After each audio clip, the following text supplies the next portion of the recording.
Oke, selamat pagi anak-anak. Selamat pagi Pak Selamat pagi, Ira. Pak. Pak Observer, selamat pagi. Selamat pagi.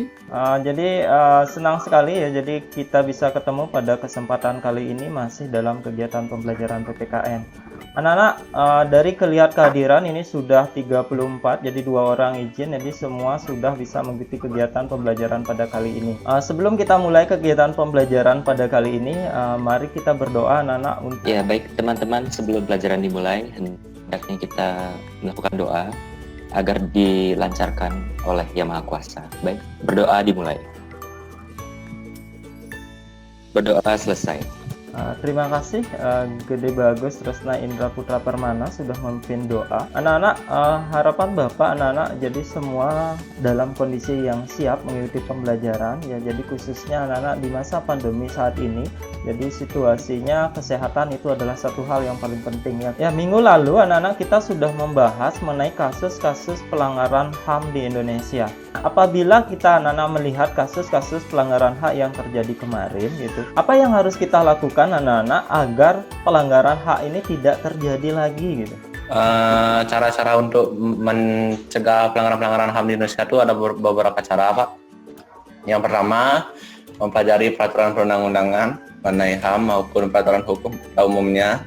Sekian, Pak. Terima kasih. Oke, terima kasih Nengah Darsanos. Jadi benar sekali anak-anak apa yang disampaikan. Jadi kesempatan kali ini kita akan membahas anak-anak mengenai upaya penegakan HAM di Indonesia sesuai dengan nilai-nilai Pancasila. Sedangkan tujuan kegiatan pembelajaran melalui kegiatan nanti diskusi kelompok, jadi anak-anak bisa memahami anak-anak upaya-upaya penegakan HAM yang dilakukan di Indonesia. Ya, jadi dari sana anak-anak kira-kira anak-anak apa manfaat yang bisa kita ambil dari kegiatan pembelajaran yang akan kita lakukan kali ini? Manfaatnya bisa jadi mengedukasi para siswa maupun orang-orang. Menurut saya, manfaat yang bisa kita dapatkan dari pembelajaran ini tentang HAM ini, jadi kita sebagai sesama manusia, jadi semakin mengerti dan saling menghargai apa pentingnya keberadaan HAM di antara kita semua. Ya, terima kasih Desa Made Puspita. Jadi sudah menyampaikan apa manfaat kegiatan pembelajaran yang akan kita capai pada kesempatan kali ini. Jadi anak-anak, sebelum kita masuk ke sesi diskusi, anak-anak, Bapak akan sampaikan gambaran kegiatan pembelajaran yang akan kita lakukan pada kesempatan kali ini. Gambaran secara umum penegakan hak asasi manusia dalam perspektif Pancasila, ada 3 hal yang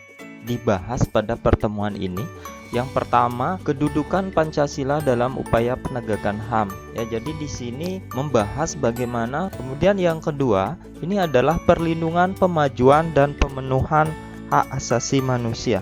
Jadi perlindungan ini adalah yang merupakan tindakan yang dilakukan. Nah, untuk membahas ketiga materi ini, anak-anak, kita akan melakukan diskusi. Tapi sebelum melakukan diskusi, coba kalian amati video kasus berikut ini. Pemirsa, 4 tahun Presiden Joko Widodo memimpin, penegakan HAM dinilai sejumlah kalangan mengalami kemunduran. Selain banyaknya dugaan kasus pelanggaran baru, kasus pelanggaran HAM berat di masa lalu pun jalan di tempat.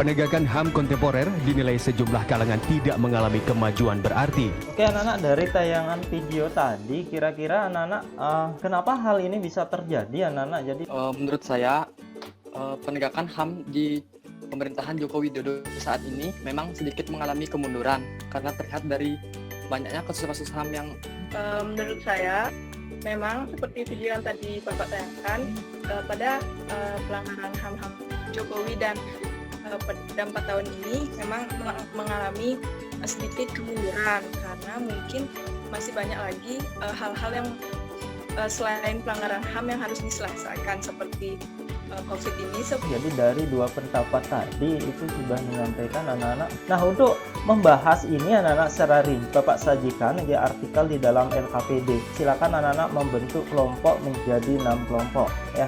Jadi kemudian berdiskusi, kemudian nanti anak-anak silakan masukkan jawabannya di dalam LKPD yang sifatnya sudah worksheet, jadi interaktif ini.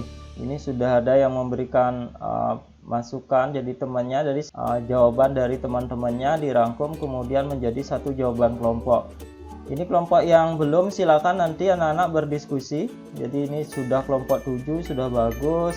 masing-masing kelompok ini Bapak sudah sajikan anak-anak sumber-sumber yang bisa anak-anak telusuri, jadikan nanti referensi untuk melakukan diskusi kelompok. Oke anak-anak, untuk sekarang kita langsung ke presentasi ya. Jadi presentasi yang pertama mungkin bisa dimulai Bapak. Soal pertama, berdasarkan artikel di atas, bagaimanakah tanggapan menurut kelompok kalian terhadap penegakan HAM di Indonesia di era pemerintahan Presiden Joko Widodo? Kami menyimpulkan bahwa penegakan HAM di Indonesia di era pemerintah Presiden Joko Widodo masih belum mengalami kemajuan, justru mengalami kemunduran. Nah, jika kita teliti lebih dalam lagi, Komnas HAM itu sendiri merupakan lembaga mandiri yang kedudukannya setingkat dengan lembaga negara lainnya, yang berfungsi melaksanakan pengkajian, penelitian. Nah, harapan kelompok kami ke depannya Komnas HAM ini agar bisa menyelesaikan kasus pelanggaran HAM dan bisa menjadi pelopor tegaknya HAM di Indonesia. Terima kasih, Pak. Baik Pak, di sini saya melanjutkan perwakilan dari kelompok 3 melanjutkan untuk soal nomor 3. Dalam era pandemi banyak terjadi pelanggaran terhadap hak untuk bebas dari diskriminasi dan stigmatisasi. Jawaban yang disampaikan oleh Putu Gede selaku perwakilan kelompok 3.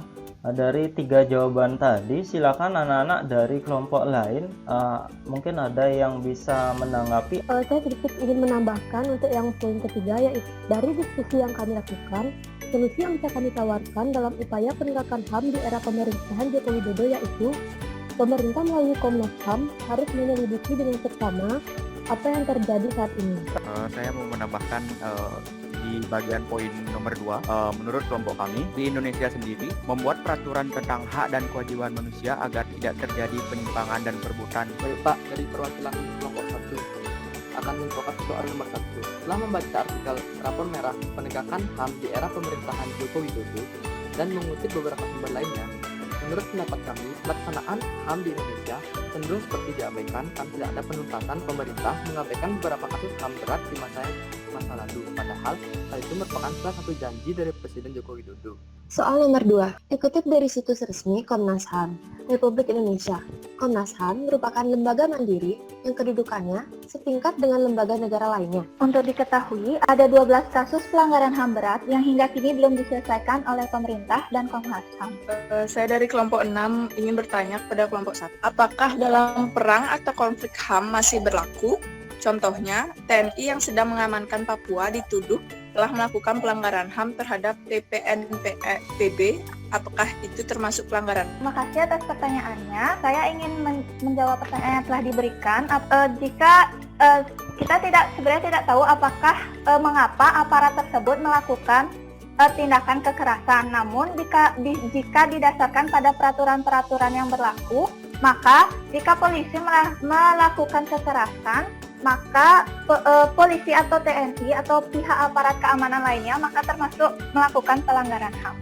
Terima kasih. Iya, jadi itu benar sekali apa yang sudah disampaikan dari kelompok 1 atas pertanyaan dari kelompok 6 bahwa semua tindakan yang namanya yang sudah Bapak sampaikan, jadi pelanggaran HAM itu baik itu ringan maupun berat, itu semua masuk ke dalam pelanggaran HAM. Nah, penyelesaiannya ini kita akan bahas anak-anak di pertemuan berikutnya. Jadi untuk pertemuan kali ini anak-anak Bapak akan cukupkan ya. Sebelum kita mengakhiri anak-anak pertemuan kali ini, kira-kira anak-anak dari kegiatan pembelajaran yang sudah kita lakukan dari awal sampai akhir ini, apa yang sudah anak-anak dapatkan dari awal? Yang saya dapatkan dalam itu cara menegakkan keadilan bagi HAM. Jadi apa aja yang bisa yang dapat menegakkan HAM. Jadi dalam pembelajaran kali ini saya bisa belajar bagaimana penegakan HAM di Indonesia, khususnya penegakan HAM di era pemerintahan Joko Widodo. Terima kasih. Oke ya, jadi anak-anak kegiatan pembelajaran kali ini, jadi kita sudah membahas bagaimana upaya penegakan HAM anak-anak, mulai dari anak-anak upaya preventif, kemudian upaya represif yang dilakukan pemerintah. Jadi pembelajaran kali ini jadi sudah Bapak cukup. Jadi silakan anak-anak sebelum kita akhiri, anak-anak silakan masuk ke Google Classroom. Jadi silakan anak-anak menjawab soal post test.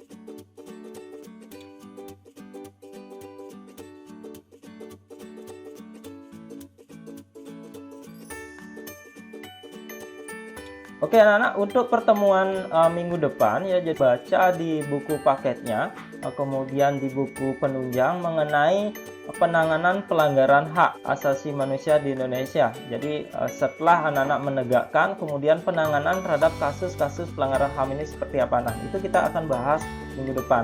Kegiatan pembelajaran pagi kali ini Bapak akan akhiri anak-anak. Semoga apa yang kita sudah lakukan bisa memberikan manfaat untuk kita semua. Selamat pagi anak-anak. Pagi Pak.